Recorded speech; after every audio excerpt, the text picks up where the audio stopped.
미국령인 괌으로 원정 출산을 하러 간 30대 여성이 제왕절개를 통해 출산 후 12일 만에 현지에서 숨지는 사고가 발생해 논란이 되고 있습니다. 최초 게시물은 2024년 11월 13일 MBC 뉴스의 김태훈 기자가 보도한 뉴스였습니다. 기사에 따르면 괌으로 이민을 준비했던 A씨는 원정 출산을 알선하는 국내 업체를 통해 괌에서 제왕절개를 통해 아이를 출산했습니다. 출산 11일째가 되던 날 몸에 이상 증세를 느낀 A씨는 한국에 있는 남편에게 약을 먹어도 두통이 사라지지 않고 눈도 잘 보이지 않는다 라는 메시지를 남겼는데요. 이후 남편은 산후도우미와 현지 관리인에게 여러 차례 연락해 아내를 병원으로 데려가 달라고 요청했지만 A씨는 20시간가량 홀로 방치되었고 결국 다음날 A씨는 홀로 숨진 채 발견됐습니다. 현지 부검 결과 A씨에 쌓이는 폐색전증, 혈전증으로 드러났습니다. 이후 유족은 알선업체 대표와 관계자들을 업무상 과실치사 혐의로 고소한 것으로 확인되었습니다. 11월 14일 MBC 뉴스에서는 산모를 죽음에 이르게 한 알선업체가 영업을 지속하고 있다는 내용을 보도했습니다. 기사에 따르면 원정 출산 업체의 홈페이지에는 검증된 산후관리사가 산모와 신생아를 소중한 마음으로 돌본다 라는 내용을 확인할 수 있었는데요. 전화로 상담을 의뢰하자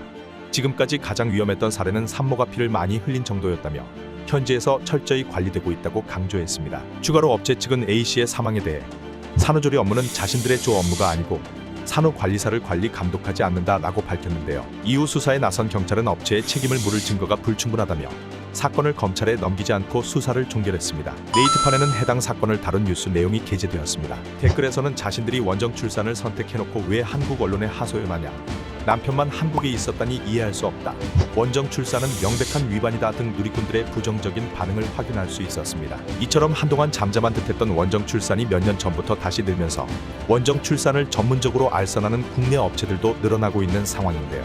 여러분은 어떻게 생각하시나요?